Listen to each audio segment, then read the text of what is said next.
Hello and welcome to the Congo Hour. My name is Trippy. Wayna won't be here this evening. If you remember last Sunday, she let us all know that she was having a procedure done. So she is doing well. She's home, recovering, hopefully watching the Congo Hour. So we still want to keep her in our prayers, but she is okay, everybody. And I would give out her number and tell you to call her, but we'll give her a break this Sunday. So, but she'll be back next Sunday, joining us again. Tonight we have 3 interviews. We have, I think, Sammy's Corner. Well, definitely Sammy's Corner will be here at 8:30, and then towards the end of the show, we're going to have our community news. We'll have some our funeral announcements and some birthday celebrations. But as you know, the election is coming up on Tuesday, and we definitely want to encourage you all to be a part of the election. Get out and vote, and take someone with you, even if you have younger children who are not able to vote, still take them with you so they can be used to the process. It's very important that we're all engaged and a part of the process of electing the public officials.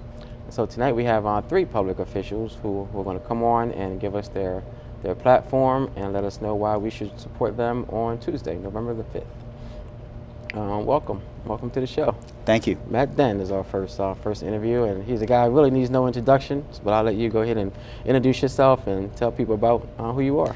Thanks, Trippy. I appreciate you having me on. I'm currently serving as Delaware's Lieutenant Governor, and it's a privilege to be in that job. I'm halfway through my second term as Lieutenant Governor, and I'm running for the office of Attorney General. And it's a little bit unusual to run for office when you're only partway through your term of your current office. Right. But as you probably remember, our current Attorney General, Bo Biden, decided in April that he wasn't going to run for re-election. Right. So I had to make a decision then whether it might be something that I would want to do, and had to think quickly about it, but also pretty carefully about it. And ultimately, why I decided to run was that, as I think you know, I started out my legal career about 20 years ago, mostly in the city of Wilmington, working out of churches and community centers in the city. I worked with Reverend Herring and Reverend Moyer and Apostle Weeks, and a lot of the neighborhoods where we're seeing a lot of the violence in our city now are neighborhoods that I started out 20, 25 years ago working in. Yeah, you did a lot of pro bono work back then. Yep, I was working for legal aid, and I was a young lawyer, and people, if they had a legal problem, they would. Now I'm an old lawyer now. I was a young lawyer then. They would come to the church or the community center, and I would represent them. So you get to know those neighborhoods pretty well when you work there that long.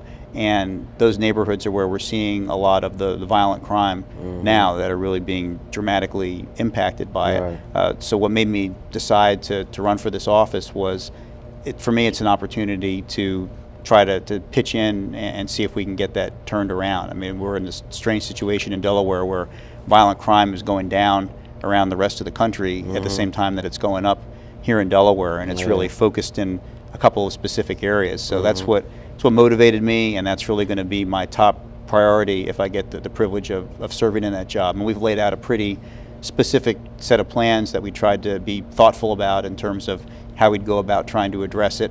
Some of it involves, traditional law enforcement steps that we think need to be taken. Some of it involves dealing with some of the longer term issues that really drive a lot of the long-term crime problem, substance abuse, recidivism among inmates, not having enough after-school programs and summer programs for youth. So that's the issue for me.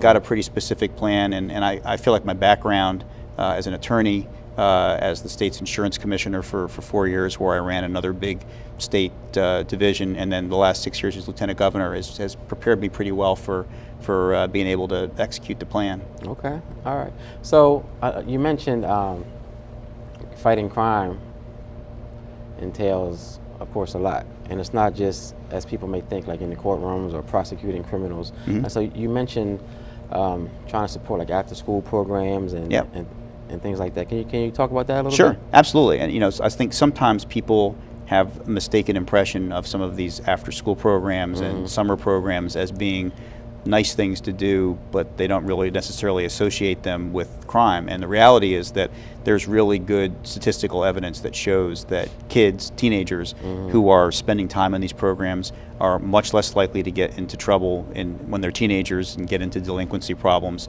and much less likely as adults to have criminal records. So they're not just feel-good things; they actually have a real proven impact. And we do some of that now. I mean, we have in places, isolated places, we have some after-school programs going. Reverend Livingston had a great summer program that he ran last summer called the Freedom School, which it really could be a model for us of what we could be doing in other places. So it's an investment, but I think it's a great investment and one that really pays off. And even beyond the after-school in the summer, just our schools, period. I mean, there are not a lot of attorney generals around the country that really involve themselves in public education issues, but I intend to stay as involved in them as attorney general as I have been as lieutenant governor, because I really think that 5-10 years down the road, and I've heard you talk about the same thing with respect to schools for kids who are living in the city. I mean, 10 years from now, a lot of what's going on in terms of crime, for better or for worse, is going to be dictated by how good a job we're doing with our young kids who are in school now. Yeah, definitely. I always hear, you always see stories in it, like in the news journal, about how you guys are, caught with guns, and I guess hopefully I'm a person that wants to give people a second chance. But if a person, it seems like sometimes when a guy is caught with a gun, I don't know if this would be your role or not, so you can explain it to me. It seems like they get off almost too easily. Like you hear about, he was caught with a gun, but he has $1,000 bail, or he was caught with a gun, but he's back on the street. The next day. I hear a lot of police officers always talk about how guys they lock up, who are violent criminals and are caught with weapons, are back on the street before they know it. Like, probably the number one, when I talked to law enforcement folks, which I did when we were putting together our platform, city, county, state, one of the main issues that they brought up, actually two things that you just mentioned. One was gun crimes. They felt like those need to be dealt with basically with a lot of certainty. They feel like if there's somebody who's out there with a firearm, that they have to know that if there's any case to be made, that it's going to be made, that they're going to have to serve time because of it, because 90+% of the homicides that are happening statewide are happening with firearms, and in almost every case it's from somebody who wasn't supposed to have it in the first place.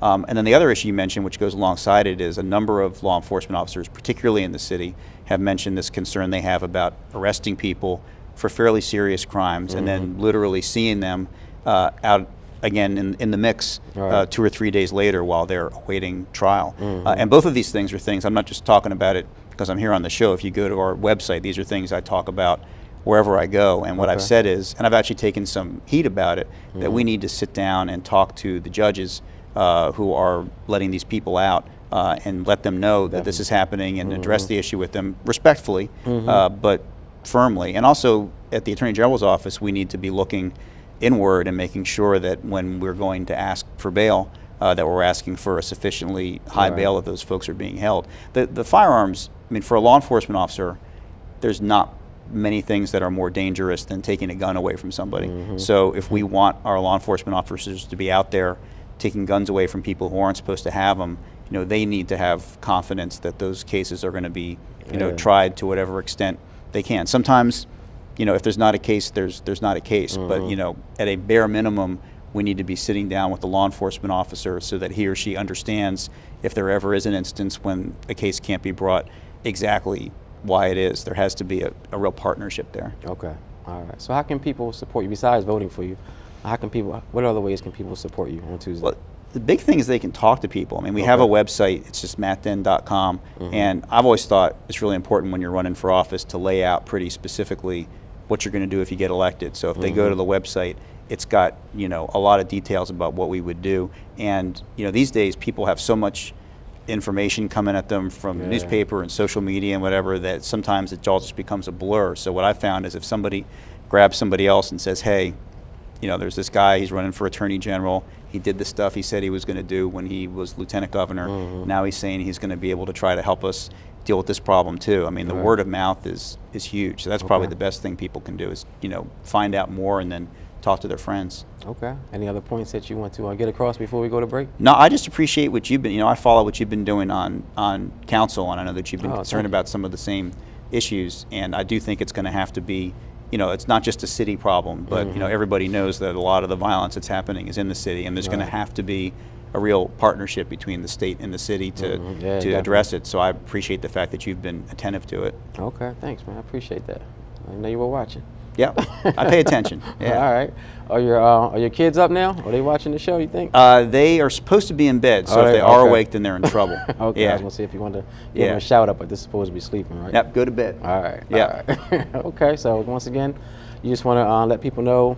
Yep, that I'm running for Attorney General. The election is this Tuesday, and like you said, really no matter who people vote for, obviously I hope that they vote for me, but it's incredibly important that they get out to vote. And there's a lot of important races on the ballot, both statewide and for local legislative races. I know you're going to have my friend Senator Henry on later, and I got to tell you, I've been chairing the state Senate now. It's part of my job for 6 years, and there are not too many, if any, legislators who are more effective at getting things through the state Senate than Senator Henry, and there are very few, if any, who are more willing to take on issues that other people aren't willing to. And folks who are in her district, I hope that they understand what a ferocious advocate she is for their interests. I mean, she's really been a pleasure to work with. Okay. All right. Yeah, she'll be on around 8:30. Great. I'll be watching. Okay. All right. Well, thanks for coming out, man. We pleasure. Appreciate it, and you have to make me a promise so that when you are elected, you'll come back every now and then just to kind of keep us updated with how things are going and just educate us. I think that's probably one of the biggest problems that we have, as residents in the cities, that we don't know enough about what happens in our government. So if you can just come back. Absolutely a promise, and I hope to be visiting a lot of these neighborhood groups as well. I think that's incredibly important. Okay, I appreciate it. Good luck on up. Thanks, Trippy. I don't know if you need it, but I need it. I'll say that anyway. You need it? Okay. Yeah. All right, good luck on Tuesday. Thanks a lot, man. Okay, all right, you're welcome. We're going to take a very quick break, and we'll be right back. All right, like that, man. I'm back with one of my good friends, so we're sitting here, I guess laughing behind the scenes, and he said I have to be serious for this interview. I told him I couldn't make any promises, right? But I'm going to try my hardest. I guess we just go so far back that I guess he knew he had to get me straight before the cameras started rolling. But again, we have someone who is no stranger to the community, no stranger to the show, and he's going to talk about. I'll let him introduce himself and talk about his campaign and his platform. Welcome to the show.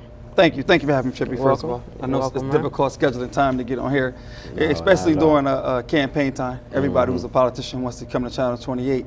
I laugh because many of them wasn't in support of LAPA when they was trying to renew the situation. We didn't get the same support. I did support LAPA, was a part of LAPA, and throughout the whole process. So now that it's campaign time, I'm glad I had the privilege to come on to your show. But talking about my campaign and my candidacy, talking to you, the viewers, as you know, I'm running for state representative in the 2nd District. I'm running based off of several reasons. Most importantly, I'm running because I want to see a change in our educational system for the long term, right? There's no short-term fix for a long-term problem. I want to see early childhood programs that strengthen our children so that we can begin to have succeeding schools in Delaware. Right now, they're saying in Wilmington that we have some of the worst schools in the state. We have 4 of the top 5 worst schools in the state in the city of Wilmington, and that's just ridiculous.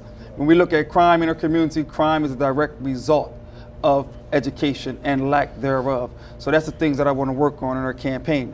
A lot of people think that I'm running to attack an opponent or running because someone put me up to run. I have no reason to attack anyone. I don't run against a person. I run to propose new policies and new ideas to bring a fresh perspective to Dover. And I think going down to Dover, someone who has been through some of the challenges I have the ability to talk to other people and explain to them some of the conditions that we have in Wilmington, not just financial, but social. We have a lot of issues that we have to deal with to make our communities better, and it's going to take someone who understands both sides of the pendulum, right? I spoke earlier in the show and I said that you have to have someone who has been a base and who has been a bound, and that's you've never been a base man, fortunately, so that's a good thing for you. But you have to have someone who's been through some experience. I know what it's like, Trip, to have sheriff sale signs on my door. right? That's not a good feeling. I know what it's like to have to file bankruptcy, to have to go through challenges and trying to chase a dream. And I think that experience will allow me to understand the struggles of not just individuals, but the entire city of Wilmington, and especially my district. Mm-hmm. So we missed, I guess, one of the major points of why you're here. I think you have to let people know what you're running for. I'm running for state representative in the second district. Okay. And what does the second district encompass? Like, it's pretty much the east side of Wilmington, starting from 30th Street. If you're looking down Jessup Street, it's everything on your left-hand side, goes all the way over the bridge, all of east side down to 4th Street, turns up 4th Street, goes up 2nd Street, and then all of Maryland Avenue on the left-hand side. There's a little bit of Trinity vicinity, which is 8th Street to like 8th and from 8th all the way up 8th Street to Adams, make a right and go down to Van Buren, and then kind of box all that in. So, but it's primarily east side of Wilmington. All right. And if people want to help you out on Tuesday, like besides getting out and just supporting you in the if they want to help me out, I can be reached. You can call my cell phone number. It's 507-1076. If they need a ride to the polls, we're taking people to the polls. We're not asking you who you're voting for, right? If you're voting for anyone, you need a ride to the polls, you can call my number, and I will have someone come pick you up and take you to the polls, because we have to vote. Whether you vote for me or not, that's the important. What's more important is that you exercise your right to vote. You know, that so many of our forefathers lost their lives so that we could have the right to vote. And especially the younger generation, we don't see the importance of voting. And I'm not really young. I mean, neither are you anymore. We almost, like, almost 50. You're almost 50. This is about you, though. Why are you? Oh, I'm not putting you in there. Huh? No, but, you know, guys younger than us, though, like 18, 19, 20, they really just are disconnected from the whole voting process. And when you look at the numbers, there are 3,000 or 4,000 people in this district that are 18 to 25 years old who can vote, and they're just not voting. You know what I mean? Yeah, and that's true. And I believe it or not, I don't know if people would even believe us when we say this, but there are people who look at how certain communities vote and decide like what resources are going to go into that community. Right. You know, how they're going to support or not support that community, just based on the number of people who come out to vote. Right. I guess politically, sometimes they may feel that it doesn't make sense to go to a particular community if that community has a history of not voting. Right. So I mean, that's what you said. Like you said, it's very important that we just get out and vote and show everyone who may be watching that we do need to be paid attention to. Right.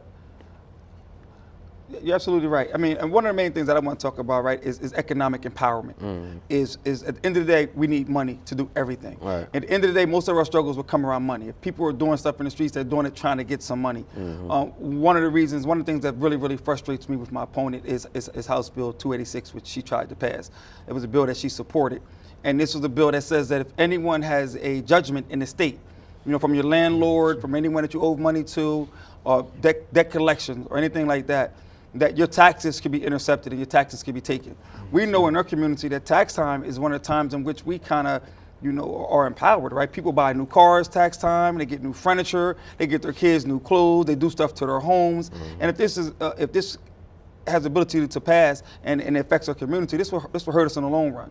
And the second of which was payday loans, predatory lending, right? My opponent didn't support, it was trying to do reform when she didn't support the reform, which is tragedy. If you or I were trying to loan someone $500 and we're going to get $4,000 back, we would be in jail. But this racket's been able to go on. So you can't support certain stuff like that when you're representing the poor people. I look at myself as a modern day Robin Hood, right, in politics. That my people are poor. And I'm not mad at anyone who's getting some money, because trust me, I'm trying to get some money too. But you cannot take the resources from our community and not give anything back to us. And that's just how I feel. Okay. Well said. So you see, Big Man is here. So yeah, he's here. Breathing down our backs. Why he didn't come on? He was running late. Okay. Yeah, I'm sure he wouldn't mind saying a few words with you though. But just once again, just give us a recap on who you are, what you're running for, how people can support. I'm Richard Chi Dighton. You can vote for me, running for state representative in the 2nd district. I live in this community. I've done a lot in this community. You have seen me grow. You have seen me mature. You have seen me learn. Vote for change, real change that you have seen, change that you can believe in. 20 years ago, in our thriving black communities, there were so many black businesses that were open and running. Now we have none. 20 years from now, if I'm elected, I plan to have more black businesses in the black community because it's important to see our children, see people like them behind counters waiting on them. Okay, give us your number one more time. I can be reached at 507-1076 if you need a ride to the polls or if you just want to volunteer in my campaign. Okay, all right, thank you, brother. Thank you. Good luck on Tuesday. Thank you. All right, we're going to take a very quick break, and we'll be right back with Sammy's Corner with his guest, Senator Margaret Henry. All right, welcome back to the Congo Hour, and now it's time for the infamous. Is Sammy's Corner infamous or famous? Neither. Neither? Yeah. I know you do have a lot of supporters throughout the community who love to see you and come on. They love to hear your wisdom, and they just like to hear you talk. And I guess most of the time I do agree with them. You're a pretty smart guy, so I do appreciate you taking some time out and come out. just pull it all out. Okay. But he's here. I think you've been here pretty regularly lately. I have to keep you straight. Yeah, you do. You have to when I'm not here, you kind of get loose. That's true. Let's get down to the facts. Okay, let's do that. All right. So who's your guest tonight? First of all, before I introduce my guest, okay, what I say in most of our meetings when I'm trying to get a point across. What is it called? The inaccurate perception to the map of reality. Yep. And that's what I want to talk about tonight. Okay. The inaccurate perception to the map of reality. Now, what does inaccurate mean? Wrong. Okay. And we have a wrong perception of what? Reality. Okay. And that's what we're going to try to get across tonight. Okay. As we introduce my guest and understand the tremendous value of my guest and the importance of my guest and the fact that we must understand that we no longer can accept. What we also have to learn is to reject that inaccurate perception. Okay. And move on, okay? All right. All right. I am so proud tonight to have one of my very great friends for many, many, many years, who I believe is the pillow of our political system right now. And it is so important for you to listen tonight to her and to how we interview her so that you can really get away from that inaccuracy that may swing by your mind that you have been hearing.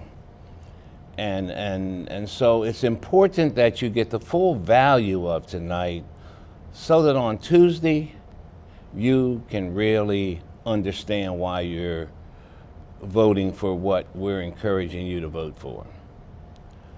Tonight I would like to introduce, and I guess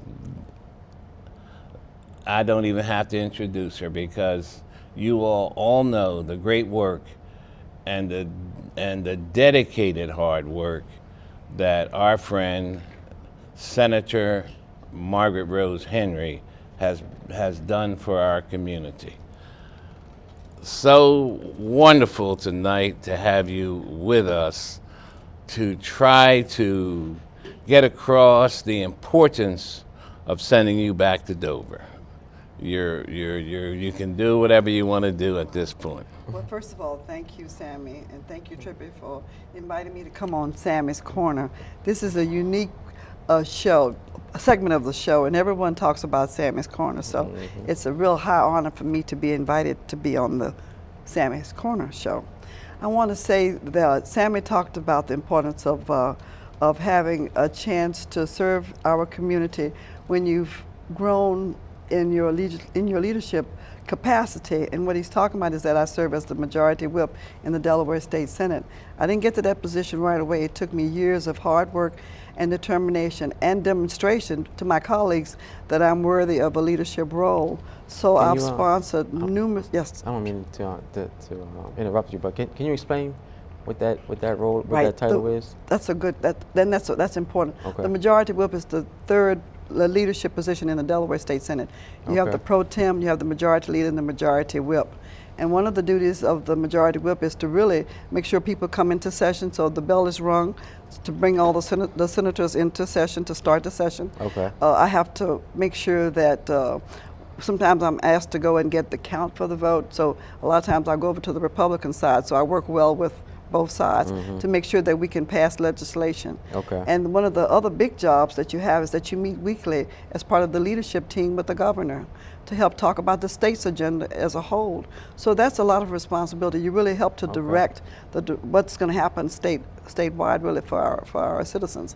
Okay. And it also gives the city of Wilmington a real voice at the table.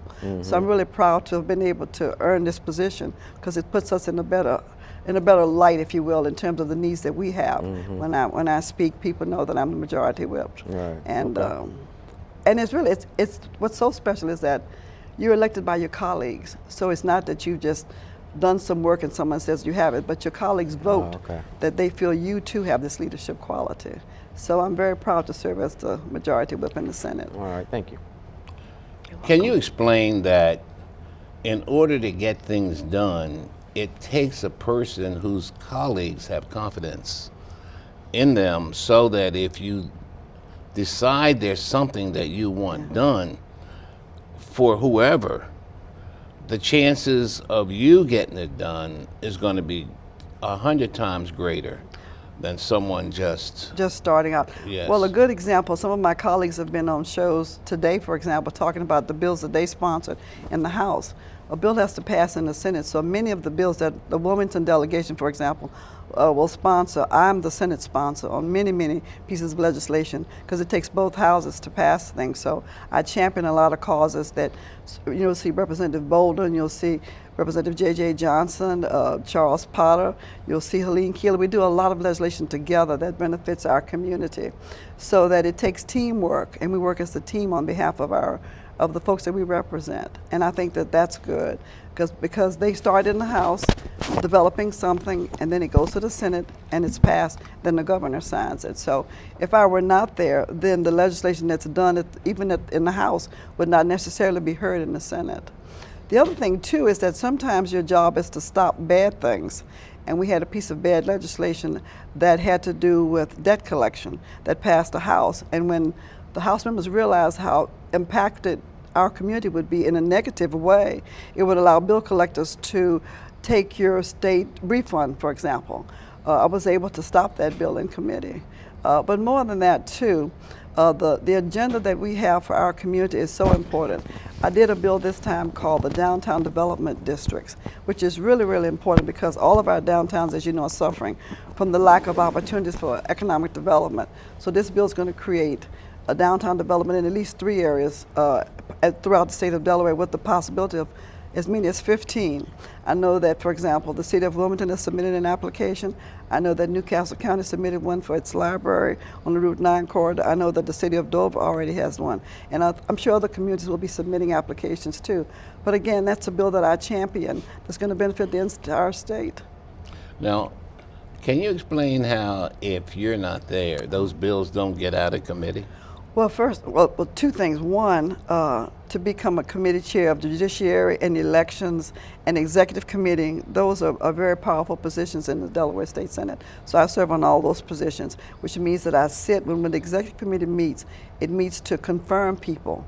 So I have a vote on who gets confirmed, and those are judges, those are commissioners, those are people appointed to special positions, and that's a powerful position. And so if I weren't there, then we would lose that ability to influence who sits on these various committees and judgeships.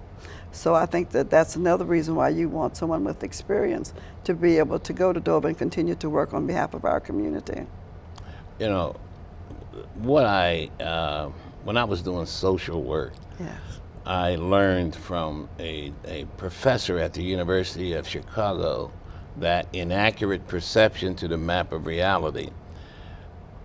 And it's not bad. It's just that we have to understand the facts. And so many of us, I remember that when Trippy first decided that he was going to be a city councilman and he was going to change the world, after 8 years he realizes that there is a system that he must understand and make work for him in order for him to make these changes, even coming to Dover and getting you guys where he has developed relationships. He just can't walk out there with a banner and say, I want it done. Right. So the relationships and the support systems that you have developed over the years, and that's what we must understand. It does not happen. It's a process. And we must understand that that process is what makes it happen. Right. And the relationships that takes years. So I hear the young fellas where I have so much respect for. And I respect them to the utmost. Of course. And I'm not talking down because they are my friends, I know them, but there is a process that they must follow and develop the strength that is required to make it work for them. Right, and you know, leadership is really earned. Absolutely. Sammy, before I even went to the Senate, I had a long history serving the community. So I brought some resources to the job, if you will.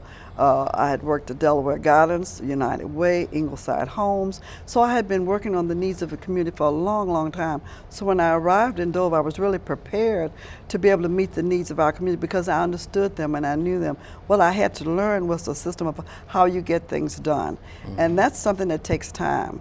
And to be in a leadership position too takes time, and it takes proving that you can do things. So I've had to prove. I passed a needle exchange bill. I worked on that for 10 years to give addicts clean needles and drug treatment.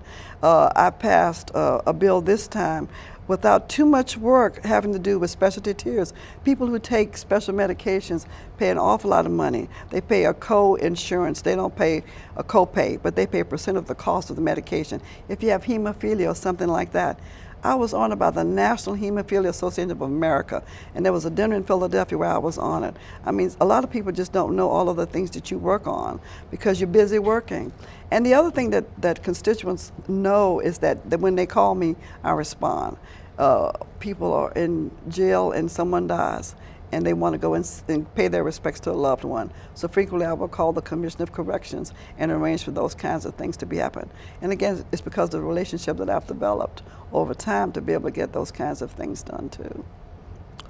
It is so important that we don't make the mistake of allowing people to, I'm trying to think of a nice way to put this, Margaret. In other words, don't let folks, my grandmother used to tell me years and years ago, she would say, Sammy, don't let anyone intrude in your camp and destroy you. Right. And I think that everything that you have earned over the, and worked for, Oh my. you know, that's the big thing, should not be destroyed by someone, I guess, envious of you and not wanting you to continue and realizing you got even greater potential and maybe not wanting you to get there. Wow. Well, you know, this race has taught me an awful lot. What it's taught me is that the work that we do is so important that really I don't trust anyone else to do it because I have the community's interest at heart. And a brand new person really who has not been active in the community in terms of public service. I'm certainly sure that he has business, experience, but really serving our community. What are the needs of the community?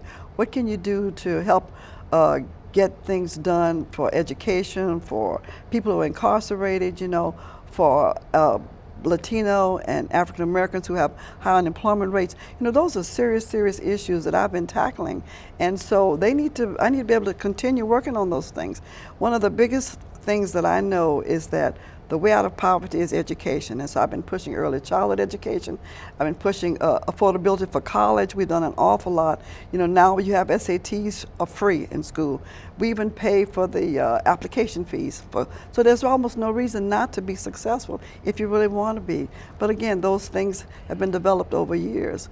Now we have the 6 underperforming schools in Wilmington. There's a lot of noise about. So I want to, we have a special committee. I met with the governor. I said, it's nice that you want to do this, but we have to hear from the community.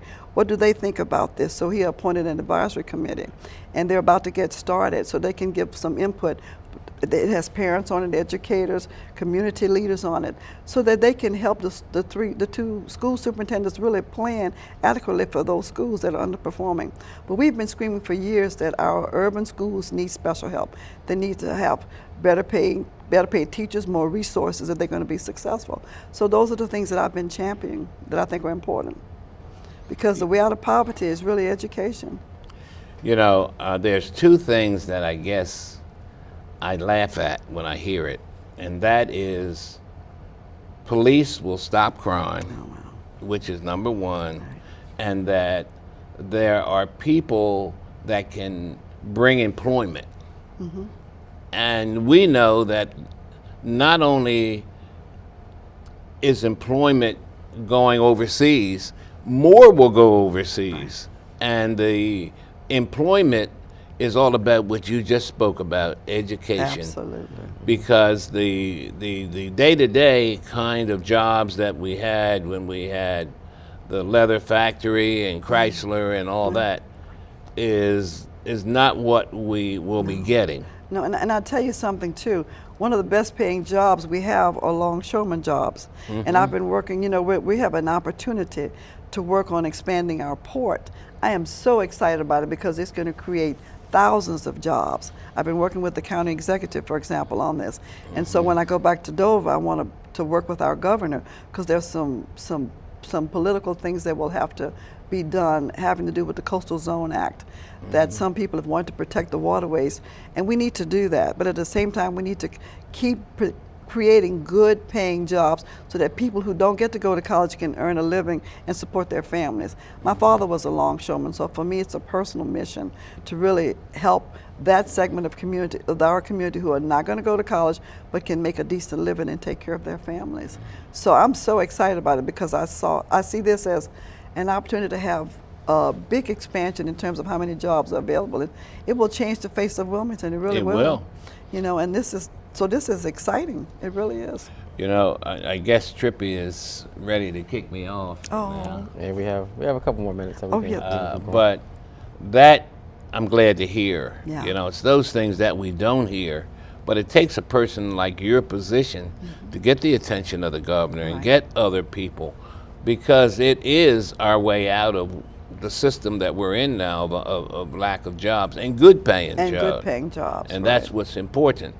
And so I'm excited about you returning. Thank you. I hope that people who understand what we've talked about tonight understand their role in making sure that you are able to accomplish those things that are necessary for the survival of our community, and not take another 20 years to get to where you are to make those changes. So again, I want to thank you for coming on, and I want to thank you for all that you've done. And I just hope that I can thank all the people. I'm not going to hope, I'm going to say thank you, people, for making sure that Sammy's Corner was a part of getting you back to where you can be as successful as you want to be, and our community will become better as a result of us being smart enough to send you back to Dover. Wow. Well, thank you. I guess, Dad, just before we do go to break, Aunt Margaret, I want to, I guess, ask you the same thing that I asked of Matt Den, that you just come back periodically, just to share and explain and to teach, because one of the biggest things you just said, Dad, is that the people who understand how important it is for her to be back in Dover, but I think too many people don't know how important it is because we don't understand the whole process of how things work, not only here in the city, but especially in Dover. So I think we just need people like yourself, Aunt Margaret, to come back and just explain to us how things work in Dover and how we can help and how we can just become a part of the process, of the political process, even though they may not be a political guru, or even like want you to, are. Yeah, or even want to, may not even be old enough to vote, or may not be allowed to vote for whatever reason, but just be a part of the political process so that they can have input and can make better choices and can change things and can come to myself and come to Aunt Margaret and come to different people who are in those positions and let us know what we need to do and what. How just educate us. I guess that's the biggest thing, just to educate us, because we're not, I don't think that we're educated enough around the political processes in the state. Instead of you having an opponent, I would like to know that one of us, or one of the younger people, not me, would be smart enough to have you groom them. It's interesting. Someone just talked to me about that. Someone who was on the show sometime that they said, can I go to Dover with you sometimes? I said, absolutely, and watch the process that we work on. Because that's how we develop future leadership, and I'm all about developing people. Many of my staff have gone on to hold other political offices, so it's important that we groom the next generation. And that is so great. Yeah. I've got but 1 second. Do you want to use that in a closing? I want to ask the citizens to please vote November 4th. It's a right that that many people have fought for and died for, so please don't forget to vote November the 4th. And please vote for me. Thank you. We're going to take a quick break, and we're going to come back with Trippy and his funeral notices and his community notices. Do it from right there. Okay, just before I do give our funeral announcements, I want to just go back to maybe clear up some things my dad was talking about around the giveaway for the tickets. I tried to let him be the hero, and he just messed it all up. So we're going to give away 5 tickets to the senior Thanksgiving ball that's happening on November 16th. The first 5 people to call 652-8887 will each win, matter of fact, we're going to give away 10. They will each win 2 tickets to the ball. So if you call 652-8887, you end up talking to my mom. Just tell her that you were watching the show, and you will each win 2 tickets to the senior Thanksgiving ball, which is happening on November the 16th. All right. Okay, at this time we're going to go to our funeral announcements. First, we have Mr. Lance C. Ford, age 56, who departed this life on October the 25th. His funeral services were Friday at the Hillcrest Bellefonte United Methodist Church, and his burial took place in the Grace Lawn Memorial Park. Mother Jeanette E. Walton, age 75, departed this life October the 25th. Her funeral services were yesterday at the Cathedral of Fresh Fire, and her burial was private.